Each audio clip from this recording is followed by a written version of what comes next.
all right, we're going to win back the midterms. Right? That's what this is all about. We're going to win the midterms. We're going to win the midterms. But who's going to win in the midterms? I want to win the midterms as much as the next man. I want these lunatics to stop being in control of Congress. What am I going to get? Strongly worded letters? Am I going to get hearings? Am I going to get any kind of action? Because you're going to have to forgive me if I don't have a ton of faith in the Republican Party. Well, no, Jesse, I think this is something that we've talked about, and Ryan, I think we've talked about this as well. The problem with the Republican Party, the big weakness that they have is that they are not taken seriously by voters. Voters don't trust them to be an effective alternative or effective opposition to the Democratic Party. We've had time and time again where Republicans talk a big game, they make a lot of big promises, and then when they get into office, it's nothing, right? And you're kind of seeing this play out right now with abortion. Right. And I know that some people don't think abortion should be a big issue this election. There's no changing that. Democrats are going to go on offense and accuse you of putting women in jail. We can't even get a large amount of Republicans in the Senate to embrace a 15-week bill. That's halfway through the pregnancy almost. It's when the baby can feel pain. It's a no-brainer. It's where 60% of the Americans are, yet all these Republican senators are staying silent on it. So look, I'm with you in the pessimism. My hope remains in this new crop of Republicans that are coming up. You know, the Blake Masters of the world, the J.D. Vances, the Adam Laxalts.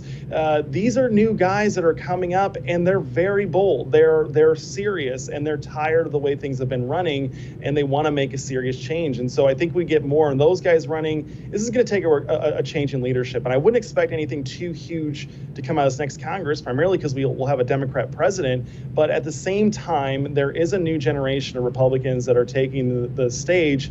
And I think they're much more serious and much more pessimistic like you and I. But they're also determined to make a change. Ryan, I know change in leadership when it comes to a party, it's always lagging behind the base, right? Yeah, I want all the losers to leave. But that's a 10, 20-year process to slowly get all of them out. Is it happening though? Because it's not all bad news. It doesn't. We do have a great crop of guys coming up who I'm actually excited about. And I know there's still that loser Mitt Romney and those like him sitting in there, but they are slowly going away, right? Well, I mean, listen, you might not like Mitch McConnell, but he's a man of a particular age and he won't be around forever. And there are the people who are their backbenchers, let's say, are not stars, are not able to wield power, I think, as substantial as him. So I think the Republican leadership will definitely have a major confrontation with its future in the very near term. I think that if you're looking for change and some hope, listen, Joe Biden has appointed 83 federal judges in his first 2 years as president, like more than 20 months as president, more than even Donald Trump did, more than any recent president has done. And they're very, very, very radical leftists. That slows down substantially if the Republicans take the Senate, even if moderates win the Senate. That slows down immensely. But if you're looking for massive change, where you're going to see it is in these governorships and in these state legislatures. I think Kari Lake gives a lot of promise in Arizona. I think there's a number of people, even Brian Kemp, who a lot of people don't like. Brian Kemp has done a lot of good things for the state of Georgia.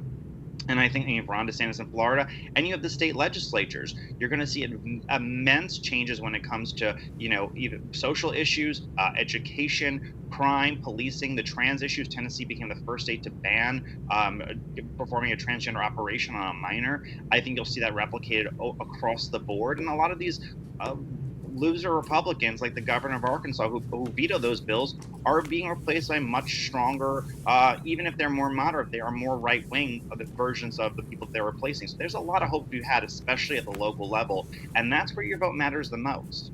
Don't miss Jesse Kelly Breaks History, The Forgotten Genocide, the first episode of a new series available now exclusively for First TV supporters. Visit the First TV app or thefirsttv.com to subscribe and start watching today.